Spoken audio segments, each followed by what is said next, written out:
கொடிநாள் வெள்ளி விழாவை முன்னிட்டு சீரும் சிறப்போடு சிறப்பான முறையில் ஒரு சிறிய மாநாடு போன்று இந்த நிகழ்ச்சியை, அதாவது ஏழை எளிய மக்களுக்கு நல உதவிகளை வழங்கியும் பொதுக்கூட்டத்தையும் அன்பு தலைவர் தெய்வ திரு கேப்டன் அவர்களுடைய அருளாசியோடும் கழகத்தினுடைய நிரந்தர பொதுச் செயலாளர் மக்கள் தலைவி அன்னியார் அவர்களுடைய ஆணைக்கிணங்க சிறப்பான முறையில் இங்கு தலைமையேற்று இந்த நிகழ்ச்சியை நடத்தி கொண்டிருக்கும் திருவள்ளூர் கிழக்கு மாவட்டத்தினுடைய மாவட்ட கழக துணை செயலாளரும் மஞ்சம்பாக்கம் ஈரா சிங்காரம் அண்ணன் அவர்களை, அதே போன்று இந்த நிகழ்ச்சியை முன்னில் வருக வருகனே என்ற அனைவரையும் வரவேற்று சிறப்பித்துக் கொண்டிருக்கும் ரசிகர் மன்ற காலத்தின் நண்பரும்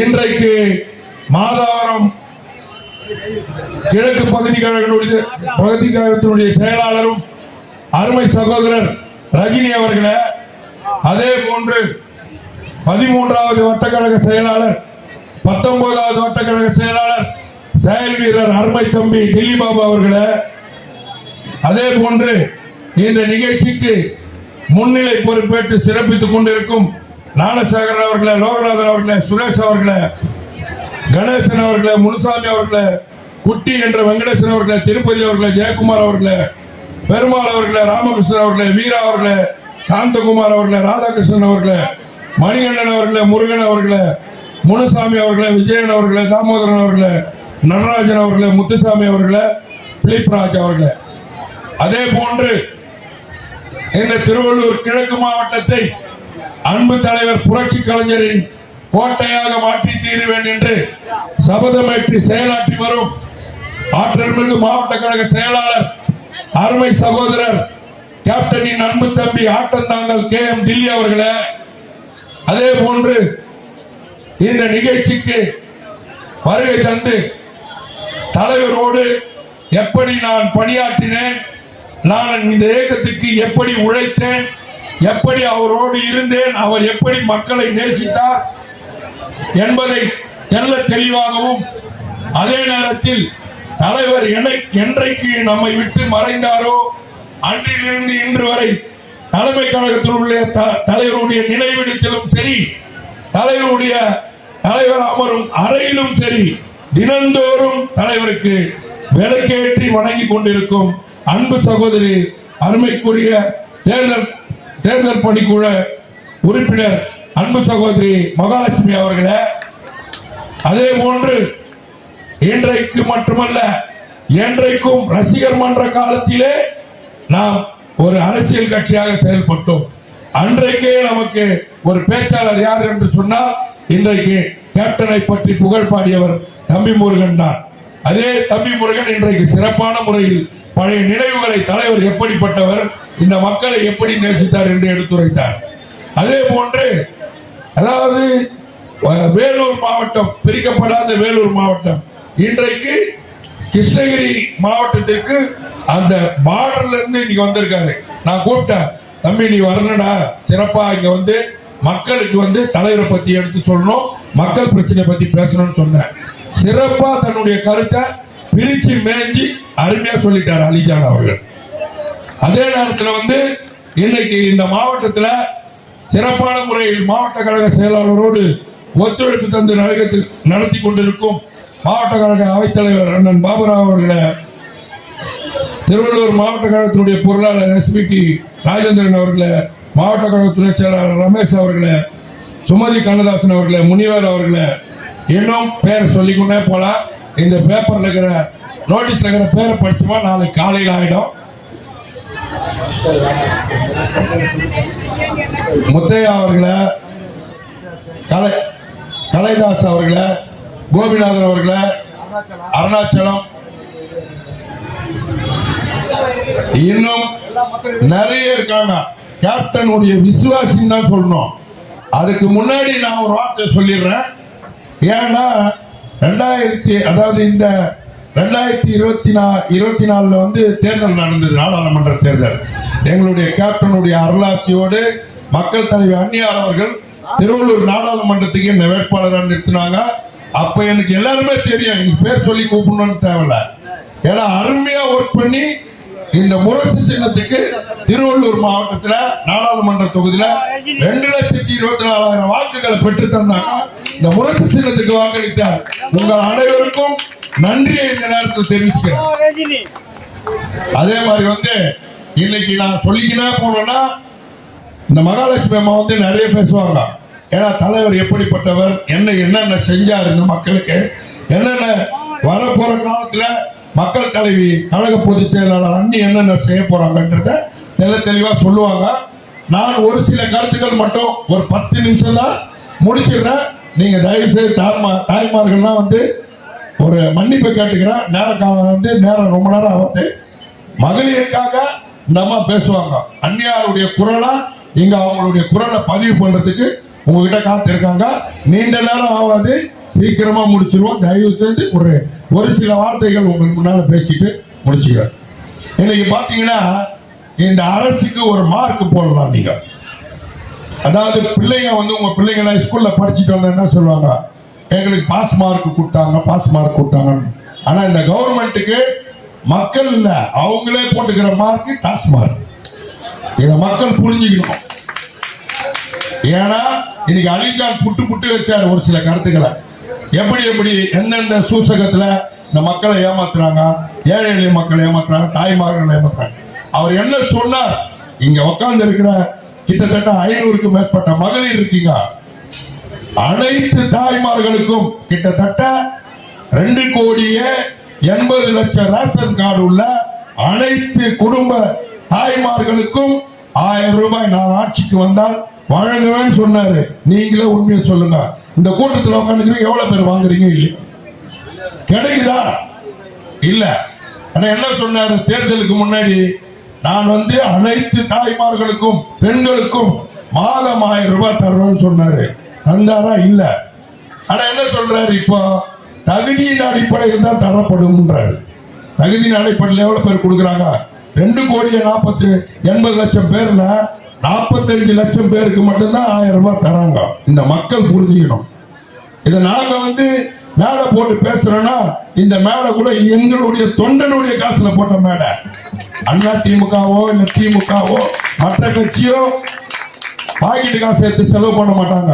எங்க இயக்கத்தை சேர்ந்தவங்க மட்டும்தான், புரட்சி கலைஞரின் விசுவாசிகள் மட்டும்தான் இன்னைக்கு இந்த நல உதவிகளை வழங்குவாங்க, பாக்கெட்டு காசு எடுத்து செலவு பண்ணுவாங்க. எங்களை கூட சொல்லுவாங்க ஒரு காலகட்டத்தில், என்னங்க நீங்க இவ்வளவு செலவு பண்றீங்களா, உங்க கட்சியில இந்த பணம் தராங்களா? இல்ல, பாக்கெட்ட நம்பி இந்த கட்சி நடத்துறதுதான் தேமுதிக பண்றாரு. டில்லியில இருந்து கீழ்மட்டத்தில் இருக்கிற ரஜினி வரை கீழே இருக்கிற வட்ட நிர்வாகி டில்லி பாபு, அது மாதிரி இன்னைக்கு இந்த கரையோட இருக்கிற ஒவ்வொரு கட்சிக்காரனுடைய உணர்வு. என் தலைவர் சொல்லுவாரு, இந்த பேனரை கட்டுறது இது கயிறு கிடையாதுன்னா என்னுடைய தொண்டனுடைய நரம்புன்னு சொல்லுவார். அந்த மாதிரி ஏன்னா இன்னைக்கு மக்களை ஏமாத்தி பிழைக்கிற கூட்டம் நாங்க தேசிய முற்போக்கு திராவிட கழகம் நிச்சயமா இல்ல, இருக்க போறது இல்ல. ஏன்னா நீங்க மனசுல ஏத்திக்கணும். இன்னைக்கு பாத்தீங்கன்னா இந்த மணலி மாத்தூர் ஏரியால சாலைகள் இருக்குதான்னு பாருங்க, சாலைகள் சரியா இருக்குதான்னு பாருங்க, ரோடு எங்கனா இருக்குதா, இல்ல லைட் எங்கனா இருக்குதா.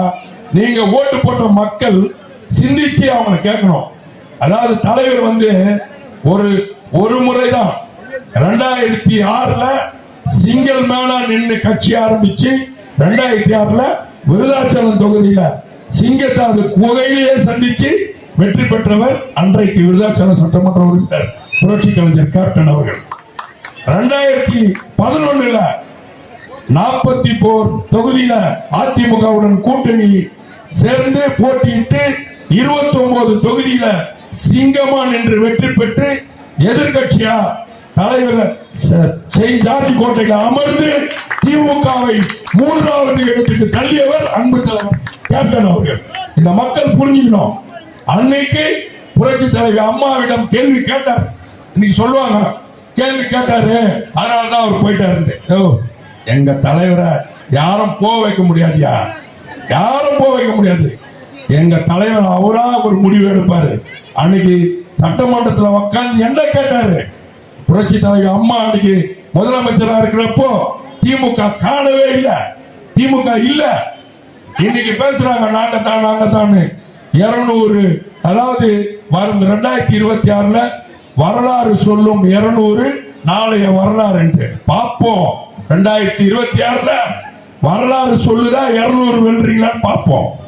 நிச்சயமா அதை நாங்க எதிர்கொள்வோம். அதே மாதிரி இன்னைக்கு இந்த பகுதியில் பாத்தீங்கன்னா ரோடு இல்ல, சாலை இல்ல, எதுவுமே இல்ல. அன்னைக்கு சினிமா துறையில இருக்கும் போதே காட்டு பகுதியில, கேரளா கர்நாடகா காட்டு பகுதியில கேப்டன் பிரபாகரன் படம் ஷூட்டிங் நடக்கும் போது 30 கிலோமீட்டர் தொலைவுக்கு காட்டு பகுதியில சாலை போட்டு கொடுத்தவர் எங்க தலைவர் புரட்சியாளர் கேப்டன். இன்னைக்கு நீங்க ஆட்சி ஆடுறீங்க, நாங்க தான் மெஜாரிட்டியோட இருக்கோம். இந்தியாவினுடைய வழிகாட்டி முதல்வர் அண்ணன் ஸ்டாலின் சொல்றீங்க, இங்க மணலி மாத்தூர்ல சாலையே இல்லையே. அன்னைக்கே ரோடு போட்டு கொடுத்தவர் எங்க தலைவர் புரட்சி கலைஞர். இன்னைக்கு இங்க சாலை இல்லை. அதே மாதிரி இங்க மணலி மாத்தூர்ல ஒரு மருத்துவமனை கட்டியிருக்காங்களா 100 படுக்கையோட. அந்த மருத்துவமனையில மருத்துவரே இல்லையா. இந்த மக்கள் சொல்லணும், உண்மையா பொய்யா சொல்லுங்க, உண்மையா பொய்யா? மருத்துவரே இல்ல. 100 பெட்டை போட்டு நோயாளி படுத்துட்டு 2 நாளைக்கு ஒருத்தர் 3 நாளைக்கு ஒருத்தர் இறந்துடுறாங்களா. எதுக்குங்க அரசுடைய பணத்தை வீணாக்குறீங்க சொல்லுங்க. இந்த மக்கள் புரிஞ்சுக்கணும். இன்னைக்கு நாங்க மைக்கு போட்டு கத்துற மேலே அமைச்சு இந்த நல உதவிகள் வழங்கி கத்துன்னு கத்துறோம் இந்த மக்களுக்காக. என் தலைவர் சொன்னார், இந்த மக்கள் எனக்கு ஒரு முறை வாய்ப்பு கொடுங்க, எனக்கு ஒரு முறை வாய்ப்பு கொடுங்க, இந்த மக்களை தங்க தட்டில வச்சு தாளாட்டுவேன்னு சொன்னாரு. இந்த மக்கள் கேட்கல. இன்னைக்கு வராங்க. டெல்லி சொன்ன மாதிரி தலைவர் அதாவது இன்னைக்கு முதலமைச்சர் கலைஞர் இருக்காரு, முதலமைச்சர் ஜெயலலிதா இருக்காங்க, புரட்சி தலைவர் எம்ஜிஆர் இருக்காரு, அண்ணா இருக்காரு. அவங்களாம் அரசினுடைய இடத்துலதான் சமாதி இருக்குது. என் தலைவன் பாருங்க, மறைஞ்சாலும் நான் யாருக்கும் தொல்லை தர மாட்டேன்டான்னு தான் உழைச்சி வாங்கின இடத்திலேயே அடக்கம் ஆயிட்டாரு. கோயில் கட்டி கும்பிடுறோம். நான் நின்று பாக்குறேங்க. தினமும் எனக்கு கட்சி வேலை நேரம் போக, வேலை நேரம் போக அங்கதான் இருப்பேன். தலைவருடைய சமாதியில தான். தலைவருடைய சமாதின்னு சொல்றேன், மன்னிச்சுக்கோ, தலைவருடைய கோயில தான் இருப்பேன் நான். ஏன்னா அங்கதான் இருப்பேன். அங்க இருந்து நான் பார்ப்பேன் நின்று. எனக்கே மனசாந்தி ஆயிடும் அங்க போய் உட்காந்தேன்னா. ஏன்னா வராங்க, கத்துறாங்க, கதறாங்க, கண்ணீர் விடுறாங்க, டெல்லி சொன்ன மாதிரி காது குத்திக்கிறாங்க, திருமணம் பண்ணிட்டு வராங்க, வளைகாப்பு செஞ்சுட்டு வராங்க.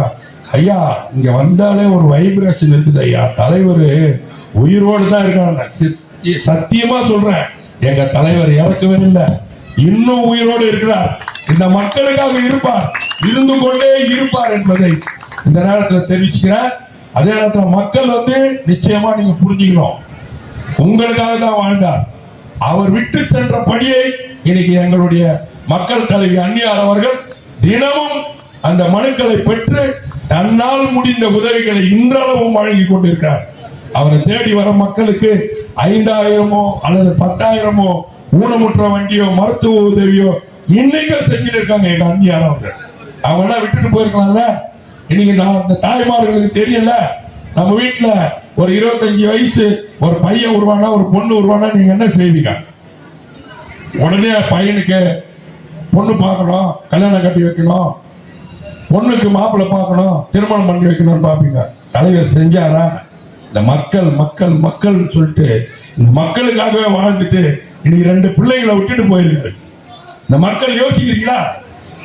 2 பிள்ளைங்க, தம்பி பிரபாகரனும் தம்பி சண்முக பாண்டியனும் இன்னைக்கு இந்த மக்களுக்காக நாங்க உழைப்போம் சொல்லிட்டு தலைவருடைய மரணத்தின் போது நின்று என்னுடைய தந்தைக்கு அஞ்சலி செலுத்த வந்த மக்களுக்கு வணக்கம் செலுத்தி வந்தாங்க என்னுடைய தலைவருடைய வாரிசுகள். ஆகவே இந்த மக்கள் தயவு கூர்ந்து புரிஞ்சு கொள்ள வேண்டும். இந்த பகுதி வாழ் மக்களும் வியாபார மக்களும் இங்க இருக்கிற கழக தோழர்களும் நிச்சயமாக வரும் காலத்தில் வந்திருக்கிற தாய்மார்களை வாதம் தொட்டு கேட்கிறேன். வரும் தேர்தலில் கூட உங்களை ஏமாத்த வருவாங்க. அலிஜான் சொன்னாரு, டெல்லி சொன்னாரு, இன்னும் தம்பி முருகன் சொன்னாரு, இன்னும் நாங்க சொல்றோம்.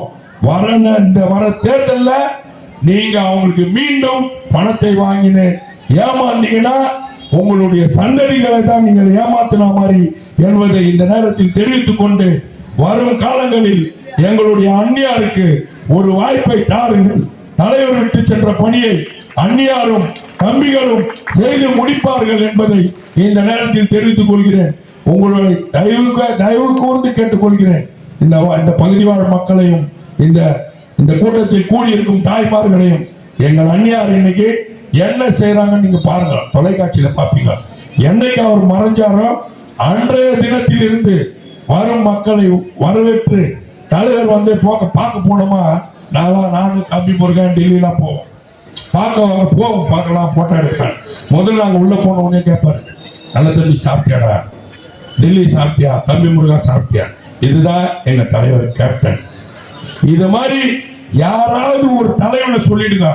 நாங்க இன்னைக்கு அலிகான் சொன்ன மாதிரி நாங்க மேடையில பேசுறதே விட்டுறோம், இந்த துண்டு போடுறதை விட்டுறோம். உத்தம தலைவன், நல்ல தலைவன், நாடு போற்றும் தலைவன், அவருடைய வாரிசுகளான மக்கள் தலைவி அந்நியாருக்கும் தம்பி பிரபாகரனுக்கும் சண்முக பாண்டியனுக்கும் உங்களுடைய உதவிக்கரம் நீட்டுங்கள் நீட்டுங்கள் நீட்டுங்கள் என்று கேட்டுக்கொண்டு வாய்ப்பளித்தமைக்கு நன்றி கூறி விடைபெறுகிறேன். நன்றி, வணக்கம்.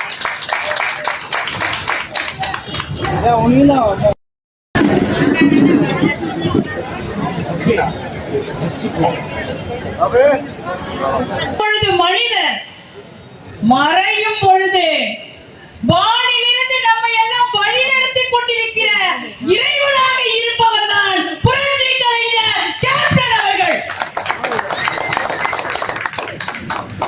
என் உடன்பிறப்பே, எங்களுடைய இறைவனே, வானிலிருந்து வாழ்த்திக் கொண்டிருக்கின்ற எங்களுடைய கேப்டன் அவர்களை வணங்கி உயிரோடும் உணரோடும் அவரோடு வாழ்ந்து கேப்டன் கண்ட கனவை நினைவாக்க ஒவ்வொரு நாளும் நம்முடைய அன்னையாக இருந்து எங்களை எல்லாம் வழிநடத்தி கொண்டிருக்கின்ற எங்களுடைய அந்நியார் அவர்களையும் வணங்கி அந்த டில்லி வந்து மத்திய அரசு டில்லி வந்து நம்ம சொல்றதை கேட்குதோ இல்லையோ நமக்கு தெரியாது. நம்ம வைக்கிற கோரிக்கைகளை ஏற்று செயல்படுதோ இல்லையோ நமக்கு தெரியாது. ஆனா திருவள்ளுவர் மாவட்ட கிழக்கு பகுதியை சேர்ந்த இந்த டில்லி அண்ணன் உங்களுடைய கோரிக்கைகளை ஏற்று செயல்படுத்தக்கூடிய ஒரு சிறந்த மாவட்ட செயலாளராக இங்கே செயல்பட்டுக் கொண்டிருக்கின்றார். அவரையும் வணங்கி ஆசிரியராக இருந்த என்ன, அழகா கல்லூரியில வேலை பார்த்துக்கிட்டு இருந்த என்ன அரசியல்வாதியாக மாற்றிய பெருமையை சேர்ந்த அண்ணன் நல்ல தம்பி அவர்களையும், அவர்தான் என்னை கூட்டிட்டு வந்ததே. இந்த நேரத்துல இந்த மேடையில உங்க முன்னாடி சொல்றதுல அதை நான் பெருமைப்படுறேன். ஏன்னா என்னை வழிமாறி நடத்தல, ஒரு நல்ல உடன்பிறப்போடு நான் வந்து டிஎம்டிகே தேசிய முற்போக்கு திராவிட கழகத்துல இருக்கிறேன்றதை விட கேப்டனுடைய அன்பு தங்கையாக நான் இருக்கிறேன்றது எனக்கு பெருமை. என்னுடைய உயிர் உள்ளவரை இந்த கழகத்திற்காக எங்களுடைய கேப்டன் கனவு எப்ப நிறைவேறுதோ அது வரைக்கும் நான் பாடுபடுவேன் என்று என்னை வழிநடத்தி இங்க கூட்டிட்டு வந்த அண்ணன் நல்லதம்பி அவர்களுக்கும் வணங்கி, இன்னும் என்னோடு பல மேடையில பயணித்துக் கொண்டிருக்கின்ற தம்பி முருகன் அண்ணனையும் மற்றும் வட்டார மொழியில பேசி கேப்டனையே சிரிக்க வச்சவர் அலிஜான் அண்ணன்.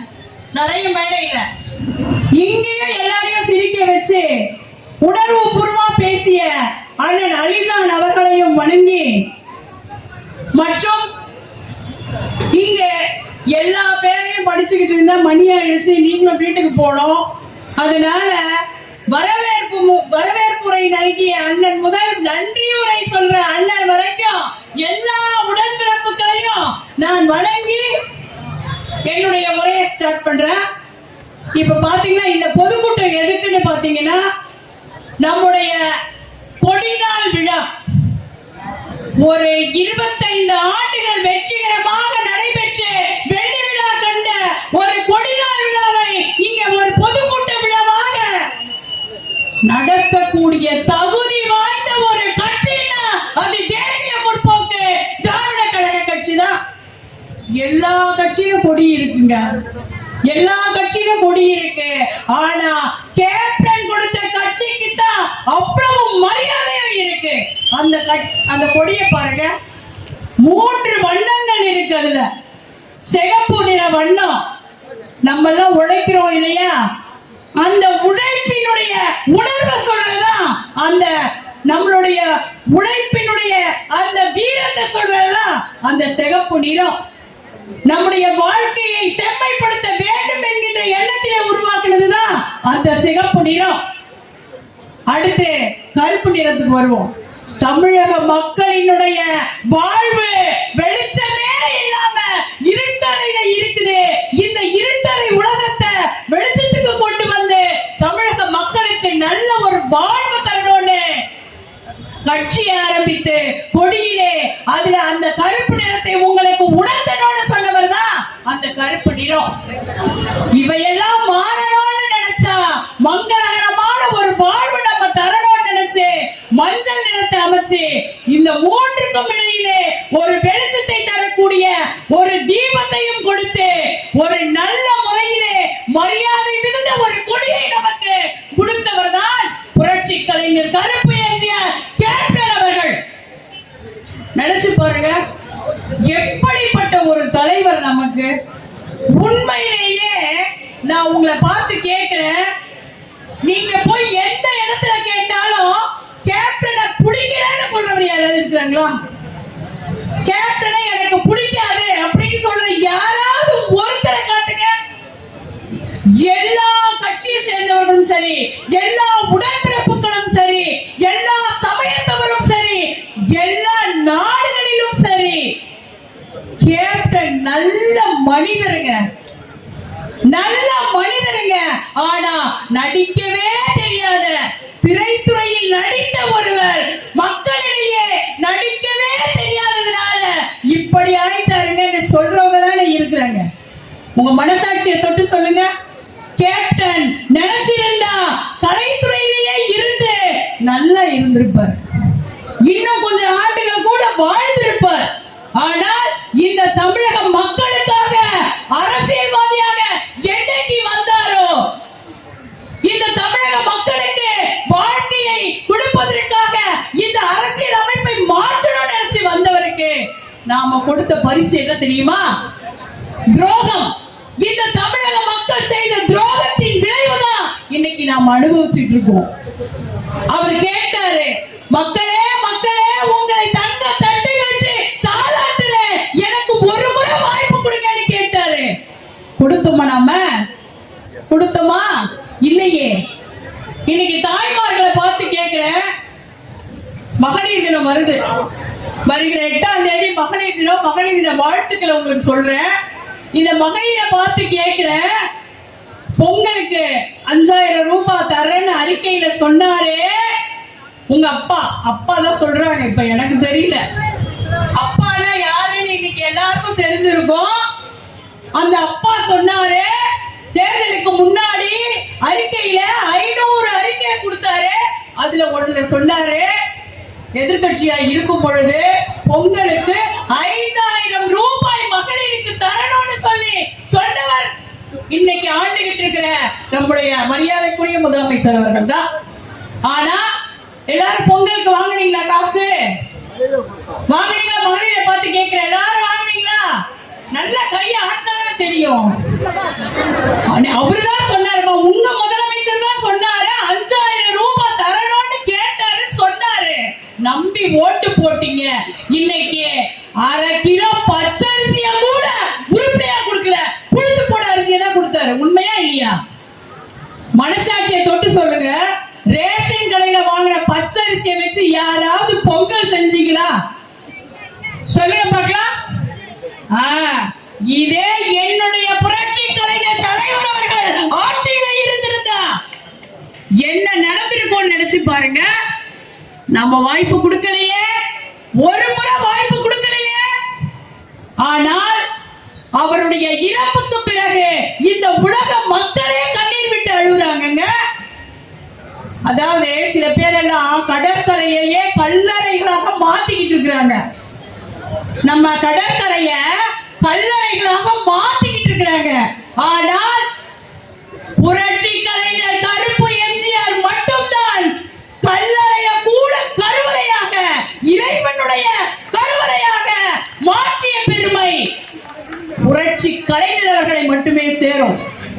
அதாவது இருந்தாலும் 1000 பொண்ணு, இறந்தாலும் 1000 பொண்ணுன்னு சொல்லுவாங்க. நம்ம தலைவருடைய வாழ்க்கையில அது எவ்வளவு தூரத்துக்கு உண்மையாச்சு தெரியுமா? என்னுடைய தாய்மார்களே, கேப்டன் அவர்கள் மறையும் பொழுதுதான், சரியான அந்த நேரத்துல தான் கிளாம்பாக்கம் பேருந்து நிலையம் திறக்கப்பட்டது. உங்களுக்கு ஞாபகம் இருக்கோ இல்லையோ எனக்கு தெரியல. அதாவது கோயம்பேடுல இருக்கின்ற அந்த பேருந்து நிலையம் கிளாம்பாக்கத்துக்கு போச்சு. ஒரே நாள்ல மாத்தினாங்க. என்ன ஒரு சாதனை தெரியுமா அது? ஆனா அங்க வியாபாரம் செஞ்சுக்கிட்டு இருந்த தெருக்கோடியில, தெருவுல, நடைபாதையில வியாபாரம் செஞ்சுக்கிட்டு இருந்த மக்களின் வயிற்றுல அடிச்சாங்க. பிழைப்பு நடத்த முடியல. எல்லாரும் கவி கலங்கி நின்ற போது நம்முடைய தலைவருடைய இறப்பு கூட அவர்களுக்கு வாழ்வளித்தது. எப்படி தெரியுமா? கேப்டனுடைய ஆலயத்தின் முன்னாடி நின்று டீ வித்தாங்க, பூ வித்தாங்க, கைக்குட்டை வித்தாங்க, பேடா வித்தாங்க, சின்பண்டங்கள் வித்தாங்க. அன்றாடம் அவர்களுடைய குடும்ப தேவைக்கு தேவையான பொருட்களை வித்து அவருடைய வாழ்வை காப்பாற்றியவர் என்னுடைய புரட்சி கலைஞர் கருப்பு என்கிறார். அப்படின்னா மிகையாகும். நாள்தோறும் நான் அங்க இருக்கிறதுனால சொல்றேன், பல நாடுகளில் இருந்து வராங்க, பல நாடுகளில் இருந்து வராங்க. வந்து இப்படிப்பட்ட ஒரு மனிதரை நீங்க விட்டுட்டீங்களேன்னு எங்களை கேள்வி கேட்கிறாங்க. இப்படிப்பட்ட ஒரு நல்ல மனிதரை நீங்க இப்படி விட்டுட்டீங்களே, உங்க நாட்டினுடைய முதலமைச்சரை ஆக்க முடியாம விட்டுட்டீங்களேன்னு சொல்லி கேள்வி கேட்கின்ற நிலையிலே உலக மக்கள் அத்தனை பேர் நம்முடைய புரட்சி கலைஞர் நினைவுகளை சுமந்துகிட்டு இருக்கிறாங்க. நாள்தோறும் பல ஆயிரக்கணக்கான மக்கள் வராங்க. வந்து என்ன தெரியுமா செய்யறாங்க? உண்மையிலேயே அண்ணன் இருக்கிறார், நல்ல தம்பி அண்ணன் டெய்லி இருக்கிறாரு. நிறைய பேர் வராங்க. என்ன தெரியுமா? கல்யாணம் ஆக்கல, திருமணம் பண்ணலன்னா வேண்டிட்டு போறாங்க. அடுத்த மாசமே வந்து இன்விடேஷனை எங்களுடைய தலைவரின் சமாதி, எங்களுடைய தலைவருடைய அந்த இறைவனுடைய மேல வச்சு படைப்பது போல கோவிலில வச்சு படைச்சிட்டு போறாங்க. ஒரு மருத்துவம் பார்க்கிறதுக்காக ஹாஸ்பிட்டலுக்கு போயிட்டு, ஐயோ எனக்கு இது மாதிரி நோய் இருக்கேன்னு சொல்லி அந்த ஆலயத்துக்குள்ளே வந்து இறைவனாக இருக்கின்ற நம்முடைய புரட்சி தலைவரை வணங்கிட்டு போய் அடுத்த மாதமே வந்து எனக்கு அந்த நோயே போயிடுச்சுங்க, இறைவனாக இருந்து புரட்சி கலைஞர் அந்த நோயை தீர்த்து வச்சிருக்கிறாருன்னு சொல்லி. உண்மையிலே நல்லதும் எனக்கு தெரியும் எத்தனை பேரு அப்படி வந்து சொல்லி கதறி அழுகுறாங்கன்றது தெரியும். இது நடக்கிற உண்மை. அங்க அந்த கோவிலுக்கு அமர்ந்து நாம் ஆலயமாக நினைத்து எங்களுடைய தலைவரான புரட்சி கலைஞர் கேப்டன் அவர்களை நினைச்சு ஒரு 5 நிமிஷம் உட்கார்ந்து பாருங்க. அந்த அதிர்வலைகள் நம்மள உண்மையான ஒரு சமாதானத்திற்கு கூட்டிட்டு போகுது. அப்படிப்பட்ட ஒரு உணர்வை ஏற்படுத்துகின்ற ஒரு ஆலயமாக இன்னைக்கு கோயம்பேடுல சில பேரெல்லாம் நினைச்சாங்க, கோயம்பேட்டுல இருக்கிற தலைமையை இடிச்சுட்டா பாலம் கட்டணும்னு சொல்லிட்டு தலைவருடைய அந்த திருமண மண்டபத்தை இடிச்சா திருமண மண்டபமே இருக்காது, அந்த ஒரு ஆதாரமே இருக்காதுன்னு நினைச்ச இடத்துல இன்னைக்கு கோயம்பேட்டில வியந்து பார்க்கிற அளவுக்கு, சென்னையில இருக்கின்ற அத்தனை மக்களும் வியந்து பார்க்கின்ற அளவுக்கு, தமிழகத்திலிருந்து வருகின்ற அத்தனை மக்களும் கேப்டனுடைய ஆலயம் இதுன்னு சொல்லி வந்து இறைவனாக நினைத்து வணங்கி போகின்ற ஒரு இடமாக மாறி இருக்கிறதுன்னா கேப்டன்னா சும்மாவா? புரட்சி கலைஞர்னா சும்மாவா? அவர் இறந்தாலும் இருந்தாலும் மாபெரும் சிங்கத்திற்கு சமமா வாழ்ந்துட்டு போனாரியா.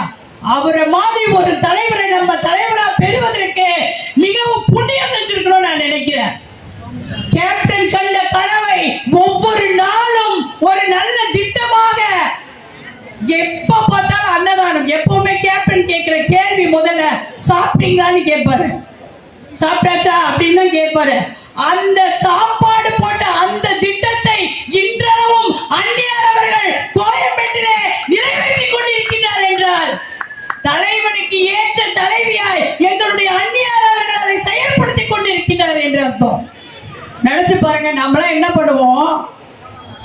அந்த சொல்லிட்டு போயிட்டார், நம்ம என்ன செய்யறதுன்னு நினைச்சு காசை சேர்த்து வைக்க பார்ப்போம் இல்லையா? தாய்மார்கள் அப்படித்தானே செய்வீங்க. ஆனால் இருக்கின்ற அத்தனையும் செலவு செய்து அன்னதான திட்டமாக இன்றளவும் கோயம்பேட்டு ஆலயத்திலே வருகின்ற அத்தனை மக்களுக்கும் அன்னதானத்தை செய்து கொண்டிருக்கின்றார்கள் என்றால் அதற்குரிய பெருமை யார சேரும்? நம்முடைய கேப்டன் அவர்களையும் அவர் இட்ட பணியை செவ்வனே செய்து கொண்டிருக்கின்ற நம்மளுடைய அந்நியார் அவர்களையும் சேரும். நினைச்சு பாருங்க. அவர் கேட்டாரு, எனக்குன்னு ஒரு இடம் இருக்கும்ல, எனக்குன்னு ஒரு இடம் இருக்கும்ல அப்படின்னு கேட்டாரு. அந்த இடத்தை நீங்க தருவீங்கன்னு கேட்டாரு. ஆனால் அது கூட வேண்டாம்னு சொல்லி நம்முடைய அந்நியார் அவர்கள் அவர் சம்பாதித்த மண்ணிலேயே அவரை இறைவனாக்கி ஆலயம் வைத்த பெருமை நம்முடைய அந்நியார் அவர்களை சாரும். நினைச்சு பாருங்க. இப்படி ஒரு நபருக்கு இப்படி ஒரு ஆலயம் எந்த இடத்திலேயாவது நடந்திருக்குதா? ஆனால் இன்னைக்கு ஆண்டு கொண்டிருக்கின்ற தமிழக அரசு என்ன செய்து கொண்டிருக்கின்றது என்பதை நினைச்சு பாருங்க. தமிழர்களுக்கெல்லாம் வாழ்வு தரேன்னு சொல்லி 2021 தேர்தல் களத்திலே 500 வாக்குறுதிகளை கொடுத்த தமிழக அரசு இன்னைக்கு அண்ணன் சொன்ன மாதிரி 5 வாக்குறுதிகளை கூட நிறைவேற்றல. 1000 ரூபாய் மாசம் தரேன்னு சொன்னாங்கதான். ஆனா நீங்க எல்லாம் கனகாம்பரம் பூ வைக்கலையா? தலையில கனகாம்பரம் பூ வச்சவங்களுக்கு தான் 1000 ரூபாய் தருவாங்களாம். அதெல்லாம் வைக்காததுனால அவங்க தரலையாம். வெக்கமா இல்லைங்க? ஒரு மகளிருக்கு தகுதி வாய்ந்த மகளிர்னு சொல்றதுக்கு இவங்களுக்கு என்ன அதிகாரம் இருக்குன்னு நினைச்சு பாருங்க. நம்மள தகுதி வாய்ந்த மகளிர் இல்லையா? நினைச்சு நீங்களா தகுதி வாய்ந்தவங்க கிடையாதா? தகுதி வாய்ந்தவர்களா இல்லையா நீங்க எல்லாம் 1000 ரூபாய் வாங்குறதுக்கு? ஆனா உங்களுக்கு எல்லாம் தகுதின்னு ஒரு திட்டத்தை வச்சு எப்படியெல்லாம் குறைக்க வேண்டுமோ அப்படி செய்து கொண்டிருக்கின்றார்கள். நினைச்சு பாருங்க. இன்னைக்கு படி படி படி என்றிருந்த என்னுடைய இளைஞர்களையும் மாணவ மாணவிகளையும் குடி குடி குடி என்று டாஸ்மார்க்கை அமைத்து நம்ம கனிமொழி அக்காவும் உங்க அப்பாவும் தான் சொன்னாங்க, தமிழகத்தின் அப்பா இப்போ அவரும் தான் சொன்னாங்க, நாங்க வந்த உடனே டாஸ்மார்க் கடையை மூடுறதா முதல் கையெழுத்துன்னு சொன்னாங்க. செஞ்சாங்களா? அதை விட வெக்க கேடு. கனிமொழி அக்கா கிட்ட கேட்டா நாங்க அப்படியெல்லாம் சொல்லவே இல்லையேன்னு ஒரு பல்ட்டி அடிக்கிறாங்க பாருங்க. இது அதை விட அநியாயம். என்னுடைய தாய்மார்களே, நீங்க நினைச்சு பாருங்க. உங்க வீட்டில இன்னைக்கு ஒரு பிள்ளையோ இல்ல ஒரு உன்னுடைய உடன்பிறப்போ இல்ல யாராவது ஒரு ஆண்மகன் குடிகாரனா இருக்கிறாங்களா இல்லையா? அதற்குரிய விதியை எழுதியவர் யாருன்னு கேட்டீங்கன்னா நம்முடைய தமிழக முதலமைச்சர் தான் அப்படின்றத இவங்க சொல்றாங்க. நாங்க டாஸ்மாக் கடையை மூடினா இந்த தமிழக அரசை நடத்துறதுக்கு முடியாதான், பொருளாதார வளர்ச்சி செய்ய முடியாதான். நான் கேட்கிறேன், உன்னால செய்ய முடியல அப்படின்னு சொன்னா உன்னுடைய பதவியை ராஜினாமா செஞ்சுட்டு அந்த ஆட்சியை எங்களுடைய புரட்சி அரசு அந்நியார் அவர்களிடம் கொடுத்து பாருங்க. 6 மாத காலம் புரட்சியின் அரசு அந்நியார் அவர்களிடம் இந்த ஆட்சியை கொடுத்து பாருங்க, எந்த அளவுக்கு அவர் திறம்பட நடத்துகிறார்னு சொல்லிட்டு.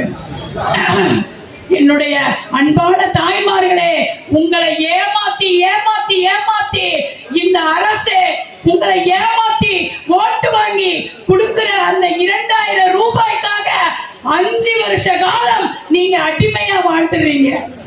அன்னைக்கு கிடைக்கிற அந்த 2000 ரூபாய்க்காக 5 வருஷ காலம் நீங்க அவங்களுக்கு அடிமையா வாழறீங்க. இன்னைக்கு என்ன நிலைமை தெரியுமா? தமிழகத்துல கிட்டத்தட்ட 1.5 லட்சம் கோடி மக்கள் இந்த குடியினுடைய அவல நிலைக்கு உட்பட்டு இருக்கின்றார்கள். அதுல 70 லட்சம் பேர் இன்னும் குடியை நிறுத்தவே முடியாத அளவுக்கு போயிட்டு இருக்காங்க. இந்த நிலைமை மாறணும்னு நீங்க நினைச்சீங்கன்னா உங்களுடைய இளைஞர்களும் உங்களுடைய குழந்தைகளும் உங்களுடைய மாணவ செல்வங்களும் உங்களுடைய அத்தனை பேரும் இந்த தமிழகத்திற்கு நல்ல வாழ்வு தரணும் நீங்க நினைச்சீங்கன்னா ஒரு முறை எங்கள் அந்நியார் அவர்களுக்கு முரசு சின்னத்துல வாக்குகளை தாருங்கள்.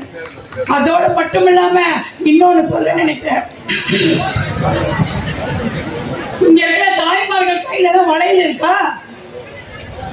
இங்க இருக்கிற தாய்மார்கள் கையில தான் வளையல் இருக்கான்னு பாத்துக்கோங்க. ஏன்னா இன்னைக்கு ஆண்டுகிட்டு இருக்கிற திமுக காரன் இன்னைக்கு தான் நடந்தது. நேத்து டாஸ்மார்க்கை ஒழிக்கிறதுக்காக இந்தி மொழியை எதிர்ப்பதற்காக ஒரு போராட்டம் நடத்துறாங்களாம். அந்த போராட்டத்துல ஒரு உறுதிமொழி எடுக்கிறாங்க. உறுதிமொழி எடுக்கும் பொழுது குன்னூர்ல இருக்கிற ஒரு கவுன்சிலர் 25வது வட்ட கவுன்சிலர் அவர்கள் என்ன பண்றாங்க தெரியுமா? கையை நீட்டி உறுதிமொழி எடுத்துக்கிட்டு இருக்கிறாங்க.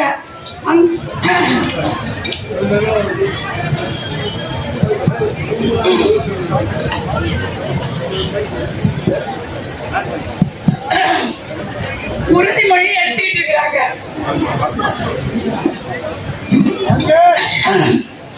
அப்போ அங்க இருக்கிற அந்த கவுன்சிலர் என்ன பண்றாரு தெரியுங்களா? அந்த அம்மாவுடைய வளையல கழட்டுறாங்க. ஒரு கவுன்சிலர், திமுக கவுன்சிலர் அங்க இருக்கிற மகளிருடைய வளையல கழட்டி, என்ன கொடுமை இது, நினைச்சு பாருங்க. எல்லாரும் பார்க்கிற மாதிரி இந்த நிகழ்வு நடக்குது.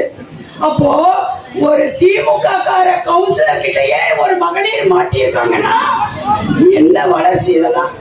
ஆகவே இந்த நிலையெல்லாம் மாறணும்னு நீங்க நினைச்சீங்கன்னா, பெண்களுக்கு பாதுகாப்பு வேணும்னு நீங்க நினைச்சீங்கன்னா, நம்முடைய மகளோ நம்மளுடைய பிள்ளைகளோ சுதந்திரமாக பாதுகாப்பாக போகணும்னு நீங்க நினைச்சீங்கன்னா, நம்முடைய சின்னமான முரசு சின்னத்திற்கு உங்களுடைய வாக்குகளை தாருங்கள் என்று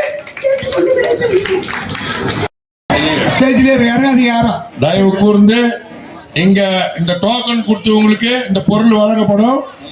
நல உதவிகள் யார் யாருக்கு அந்த அட்டை மஞ்சம்பாக்கம் சிங்காரம் அவர்களும் சாலை அளிப்பார். சற்று கொஞ்சம் அமைதியாக இருங்கள்.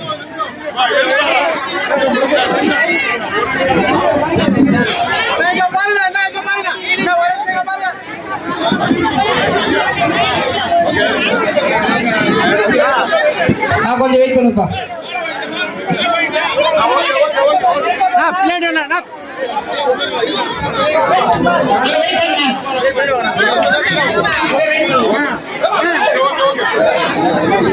துல்லியமாக தினசரி நடப்பு நிகழ்வுகளையும் கல்வி, விளையாட்டு, அரசியல், வாழ்க்கை முறை, மருத்துவம், தொழில்துறை, சினிமா, பொழுதுபோக்கு போன்ற பல்வேறு நிகழ்ச்சிகளையும் உடனுக்குடன் காண கேப்டன் டிவி மற்றும் கேப்டன் நியூஸ் சமூக வலைத்தள பக்கங்களோடு இணைந்திருங்கள். உங்கள் வணிகத்தை கேப்டன் டிவி மற்றும் கேப்டன் நியூஸில் விளம்பரத்தின் மூலம் மேம்படுத்த விருப்பமா? உடனே கீழே கொடுக்கப்படும் எண்ணிற்கு தொடர்பு கொள்ளுங்கள்.